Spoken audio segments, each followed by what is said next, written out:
أمشي سيخفف من وزني، نقول أصوم الاثنين والخميس من أجل أن يخف لحمي وشأني. نقول لا، هذه عبادات لا بد تخلص العبادة فيها يا جماعة، ولا تنظر لهذه الأمور. هذا وذلك الله يقول في كتابه: من كان يريد الحياة الدنيا وزينتها نوفي إليهم أعمالهم فيها وهم فيها لا يبخسون. الإنسان الذي يجعل شيء في قلبه لله وهو عمل خالص لله لابد أن يكون خالص لله يتركه الله. ولذلك قال الله سبحانه وقال النبي صلى الله عليه وسلم في الحديث القدسي الذي يرويه عن ربه: أنا أغنى الشركاء عن الشرك، من عمل عملا أشرك به معي غيري تركته وشركه. لو كان يسيرا فالإنسان يحذر. فكما قال ابن القيم: هذا البحر الذي لا ساحل له من كثرة وقوع الناس فيه، فالإنسان ينتبه من ذلك.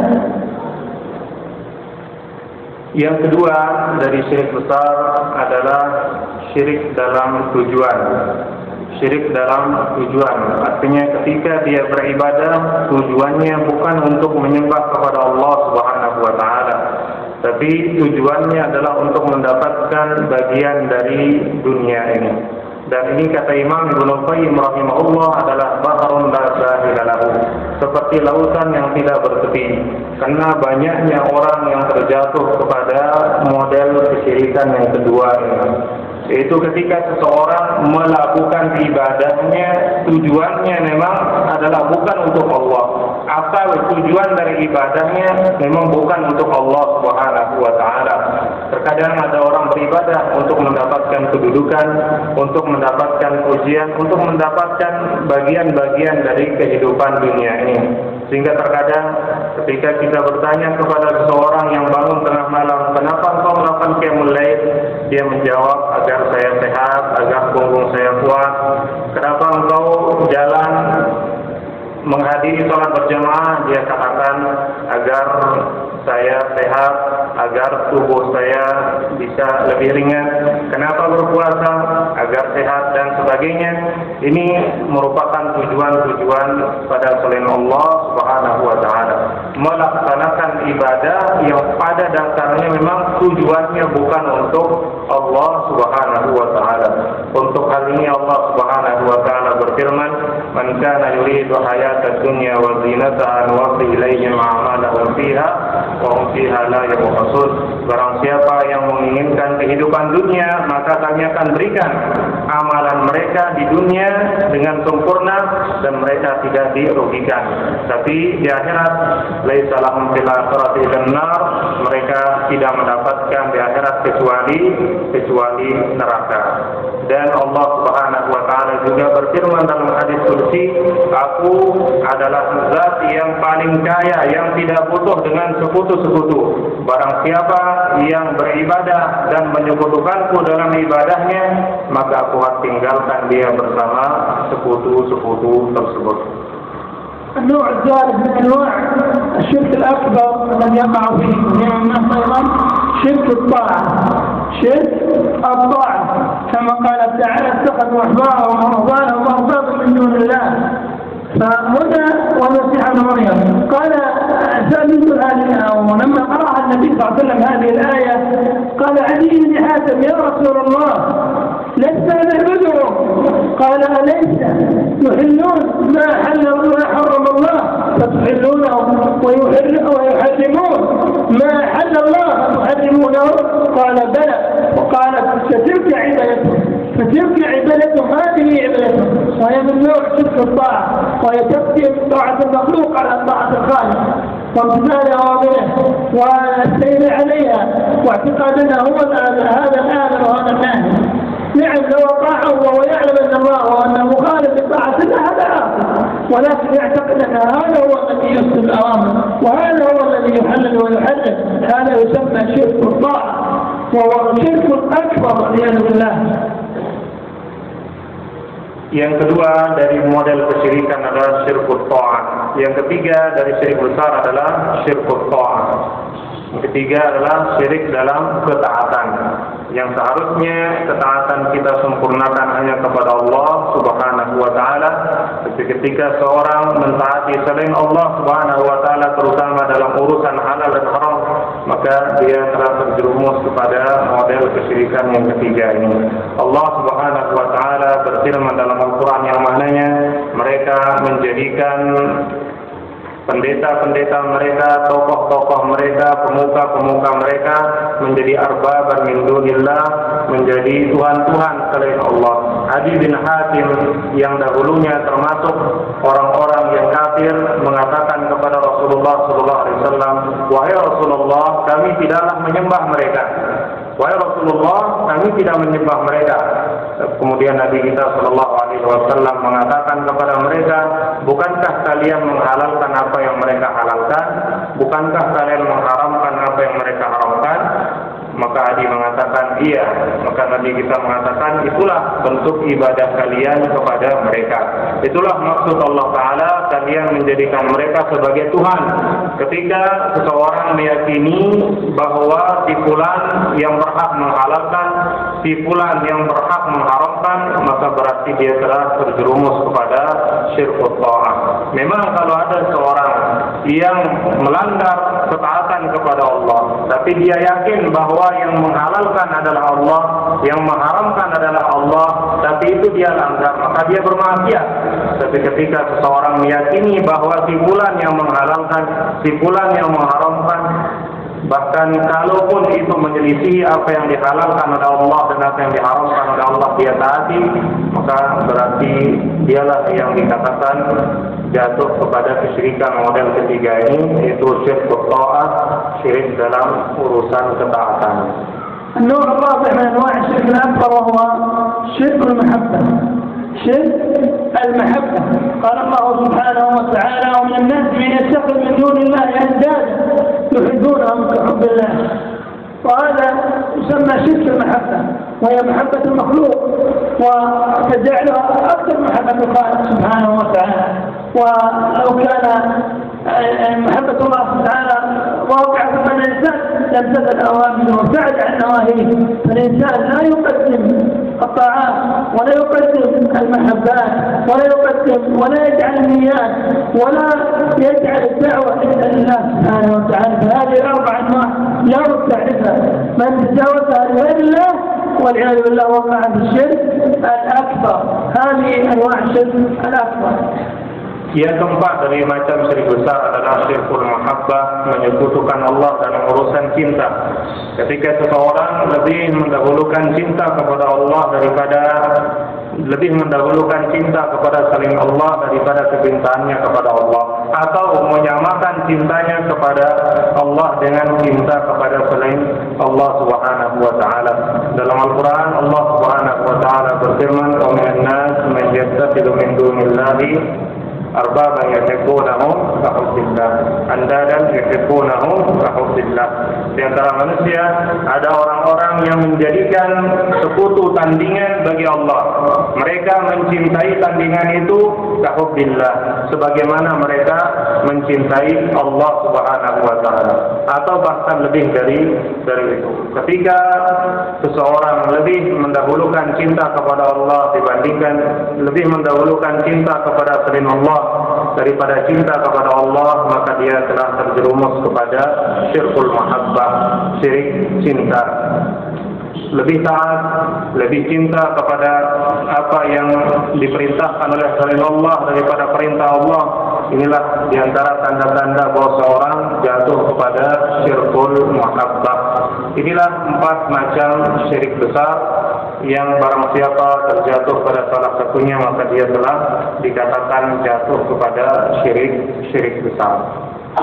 الشرك الثاني من انواع الشرك الاكبر. احنا عرفنا الشرك الاكبر هذا والعياذ بالله من مات عليه مخلد في النار، من مات عليه حبطت اعماله، من مجرد ما يدخل في تحبط اعماله. هذا الشرك الاكبر، وصاحبه مخلد والعياذ بالله في النار، ولا يصلى عليه ولا يسلم مع المسلمين، وهذا والعياذ بالله يكون اكبر ولا يترحم عليه. أما الشرك الأصغر وهو الذي جاء في النصوص أنه شرك ولم يصل إلى حد الشرك الأكبر. طيب ما مصيره في الآخرة؟ مصيره في الآخرة نقول لا يخلد في النار، لكن هل يعذب؟ بعض أهل العلم قال يعذب، لا بد أن يعذب ثم عسى عسى يدخل الجنة، لكن العذاب لا بد. إذا العلم قالوا لا، هو تحت مشيئة الله، هو يلحق بالذنوب، لأن الذنوب تنقسم عندنا 4 أقسام: شرك أكبر وشرك أصغر وكبيرة من كبائر الذنوب وصغيرة من صغائر الذنوب. الشرك الأكبر صاحبه مخلد في النار إذا مات عليه. الصغائر الذنوب وكبائر الذنوب من مات عليها تحت مشيئة الله. باقي الشرك الأصغر فتنازعون أهل العلم، منهم من قال انه يلحق بالشرك الأكبر يعذب ثم يدخل الجنة، منهم من قال يلحق بالكبائر والصغائر لا يعذب فهو تحت مشيئة الله، إن شاء الله عذبه وإن شاء الله غفر له. وذلك قال الله سبحانه وتعالى: إن الله لا يغفر أن يشرك به ويغفر ما دون ذلك لمن يشاء. قال أهل العلم هنا الشرك يعم الشرك الأصغر والشرك الأكبر، وذلك الأمر مخيف أن الإنسان يموت على الشرك الأكبر. وأمثلة الشرك الأكبر مثل الحلف بغير الله والكعبة وأبي استعيذ بغير الله وحياتي هذا حلف بغير الله والعياذ بالله، أو توكلت على فلان، أو لولا فلان ما لدينا، لولا البط في الدار ما هرب اللصوص. هذه لابد الإنسان ينتبه لها بابا. فهناك أسباب شركية تعتبر من الشرك الأصغر، وهذا إن لم يعظم المحلوف به، أما إذا عظم فهذا شرك أكبر.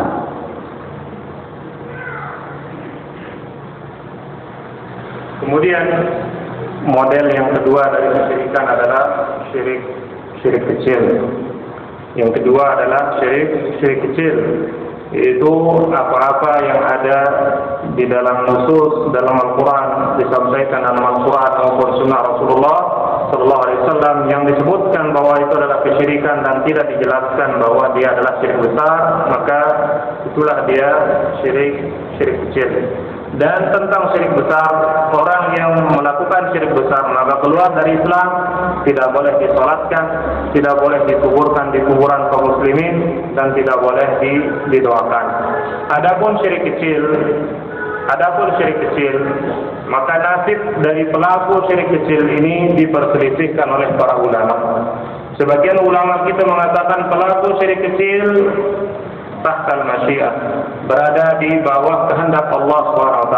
Jika Allah ingin mengazab dia maka diazab, dan jika Allah ingin mengampuni maka dia akan diampuni tanpa dimasukkan ke dalam neraka. Sebagian ulama berpendapat bahwa pelaku syirik kecil harus diazab meskipun tidak kekal di dalam neraka, tapi mereka harus pasti akan masuk ke dalam neraka, tidak akan diampuni oleh Allah SWT meskipun tidak kekal di dalam neraka. Ada dua pendapat di kalangan ulama kita tentang nasib dari pelaku syirik kecil pada hari kiamat. Sebagian ulama berpendapat bahwa pelaku syirik kecil pasti kena azab pada hari akhirat. Sebagian ulama berpendapat bahwa pelaku syirik kecil kalau Allah ingin ampuni diampuni, kalau tidak Allah ampuni maka dimasukkan ke dalam neraka. Dan dosa secara umum ada 4 macam. Ada dosa besar, ada syirik besar, ada syirik kecil, ada dosa besar, dan ada dosa kecil. Jadi dosa secara umum ada 4. Ada syirik besar, ada syirik kecil, ada dosa besar, dan dosa kecil. Untuk pelaku dosa besar dan dosa kecil, maka pelakunya nasibnya di akhirat tahtal masyiah, berada di bawah kehendak Allah. Pelaku dosa besar dan dosa kecil, kalau Allah ingin azab, Allah azab. Kalau Allah ingin ampuni, maka diampuni, masuk ke dalam surga tanpa dimasukkan ke dalam neraka. Adapun pelaku syirik besar, maka jelas kekal di dalam neraka dan tidak akan pernah bisa naik ke dalam surga. Sedangkan pelaku syirik kecil ini yang dikhilafkan. Sebagian mengatakan dia harus diazab, sebagian mengatakan bahwa dia tahtal masyiah, berada di bawah kehendak Allah Subhanahu wa ta'ala. Karena Allah Subhanahu wa ta'ala berfirman dalam Al-Quran, Inna Allah la yaghfiru an yushraka bih wa Allah tidak mengampuni jika dia disekutukan. Allah tidak mengampuni kesyirikan. Sebagian ulama mengatakan di sini kesyirikan yang dimaksudkan umum, baik itu syirik besar ataupun syirik kecil. Hanya saja tentunya syirik besar tidak akan keluar dari neraka, sedangkan syirik kecil meskipun diazab maka hanya sifatnya sementara. Dan tentunya ada khilaf di kalangan ulama kita sekali lagi yang tentunya membuat kita takut dan mewaspadai dan menjaga diri kita agar tidak terjerumus pada syirik kecil ini. Di antara contoh syirik kecil adalah bersumpah dengan selain Allah, bersumpah dengan selain Allah, demi Rasul, demi Ka'bah dan demi yang lainnya, bukan bersumpah dengan Allah Subhanahu wa taala, maka ini di antara contoh syirik kecil. Kemudian juga di antara contoh syirik kecil adalah tawakal kepada yang mengucapkan tanpa meyakini, mengucapkan sesuatu tawakal kepada selain Allah. Aku berserah diri kepada fulan, aku menggantungkan urusanku kepada fulan, maka ini termasuk syirik kecil. Kemudian juga termasuk syirik kecil ketika seorang mengatakan seandainya bukan karena fulan maka dakwah tidak akan berhasil, seandainya bukan karena fulan maka tidak akan terjadi begini-begini. Ini semua adalah contoh syirik kecil jika pelakunya mengucapkan itu tanpa ada keyakinan di dalam hatinya sesuai dengan apa yang diucapkan. قال إنه من يشرك بالله فقد حرم الله عليه الجنة. الذي يشرك بالله عز وجل لا يدخل الجنة والعياذ بالله. الشرك أمره خطير. ثم قال منه الذبح لغير الله، أي تذبح لغير الله الذبائح، تقول باسم فلان أو باسم الولي فلان أو باسم الأمير فلان أو باسم الملك فلان أو باسم النبي فلان، وتترك التسمية التي لله سبحانه، تترك أن تقول بسم الله، أو تقول بسم الله وتذبح عند القبور، تقول بسم الله وتذبح عند الجن، أو تقول بسم الله وتذبح لغير الله، كائنا من كان. هذا من الشرك، ولذلك قالوا منه الذبح لغير الله. والله سبحانه وتعالى يقول في كتابه: قل إن صلاتي ونسكي ومحياي لله رب العالمين. والنسك هو الذبح، ولذلك الذبح من أعظم العبادات المالية، والصلاة من أعظم العبادات البدنية. وكان محمد صلى الله عليه وسلم كثير الذبح، كثير الصلاة عليه الصلاة والسلام، كثير الذبح كثير الصلاة. فصل لربك وانحر، فصل لربك وانحر. ويقولون عليه الصلاة والسلام أنه كان كثير الذبح، ولذلك ذبح في حجة الوداع، ساق مع الهدي، ساق 100 من الهدي، ذبح بيده الشريفة 63 ذبحها بيده الشريفة عليه الصلاة والسلام، وأكمل 100 علي رضي الله عنه. فعليه الصلاة والسلام هذا النبي كان كثير الذبح وكثير الصلاة، والذبح لا يجوز لغير الله. لماذا؟ لأنه عبادة، لأنه عبادة، ومن فعله لغير الله أشرك. هناك أنواع ذبح لله كالهدي والأضاحي والعقائد، وهذه أمور تسمى ذبائح لله. تذبح إذا كانت مولود تذبح لله، ذكر شاة، أنثى شاة، هذا شكر لله. لكن لما بعد غير الله وعياذ بالله أشرك. هذه لله، تحج لله، توحي لله، لكن تقول بسم الله اللهم اجعل ثوابها لي أو لوالديك، هذا لا بأس. يأتيك ضيف تذبح ذبيحة قلت بسم الله ولا تذبح عند قبر ولا غيره، هذه لله، إذا ذبحتها لله ولكن لم تتقرب بها إلى الله، ما نويت أن تتقرب بها إلى الله، إنما نويت إكرام الضيف، هذا إكراما لكن لا يكون شرك. Kemudian muallif rahimahullah yang menyebutkan ayat dalam Al-Quran yang sering kita dengar, barang siapa yang melakukan kesyirikan kepada Allah Subhanahu wa taala maka Allah haramkan atasnya surga dan tempatnya adalah di dalam neraka. Dan di antara bentuk syirik besar adalah azab li ghairillah, menyembelih kepada untuk selain Allah Subhanahu wa taala, menyembelih untuk selain Allah Subhanahu wa taala. Menyembelih untuk selain Allah, misalnya ketika orang mengatakan bismi fulan, dengan nama fulan, dengan nama nabi, dia tidak katakan bismillah ketika menyembelih, tapi ketika menyembelih dia katakan bismin nabi, bismi rasul, bismi syekh fulan dan sebagainya. Ini merupakan penyembelihan kepada selain Allah Subhanahu wa taala. Atau juga misalnya ketika menyembelih dia mengatakan bismillah, dia katakan bismillah, tapi sembelihan ini dipersembahkan kepada selain Allah, dipersembahkan kepada jin, dipersembahkan kepada kuburan dan sebagainya. Maka ini termasuk bentuk menyembelih kepada selain Allah. Jadi disebutkan tadi ada dua contoh. Pertama, ketika dia menyembelih, dia ucapkan bismi fulan, dia tidak katakan bismillah, tapi dikatakan dengan nama fulan, dengan nama nabi, dengan nama malaikat. Maka ini termasuk menyembelih pada selain Allah. Kemudian yang kedua, ketika menyembelih dia katakan bismillah, tapi sembelihannya ini untuk jin, untuk penunggu pohon, untuk isi kuburan, maka ini juga bentuk mengorban atau menyembelih untuk selain Allah Subhanahu wa taala. Dalam Al-Qur'an Allah Subhanahu wa taala menegaskan bahwa kurban ini, menyembelih ini merupakan termasuk ibadah yang sangat mulia. Qul inna salati wa nusuki wa mahyaya wa mamati lillahi rabbil alamin. Katakan wahai Nabi, sungguhnya salatku, wa nusuki dan sembelihanku, hidup dan matiku hanya untuk Allah Subhanahu wa taala. Dan ibadah maliyah, ibadah harta yang paling mulia adalah menyembelih kepada Allah, menyembelih untuk Allah. Ibadah harta, ibadah maliyah yang paling mulia adalah menyembelih untuk Allah, karena sembelihan dibeli. Dan ibadah badan yang paling mulia adalah ibadah sholat. Ibadah badan yang paling mulia adalah ibadah sholat.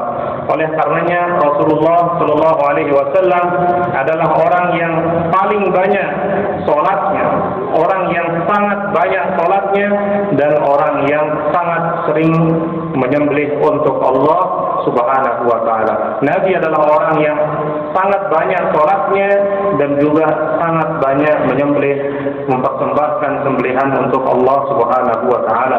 Karena Allah berfirman, "Fasholli li rabbika wanhar", maka salatlah untuk Tuhanmu dan mengorbanlah, wanhar dan jatuhkanlah unta. Sehingga ketika di haji wada Rasulullah sallallahu alaihi wasallam menyembelih 100 unta.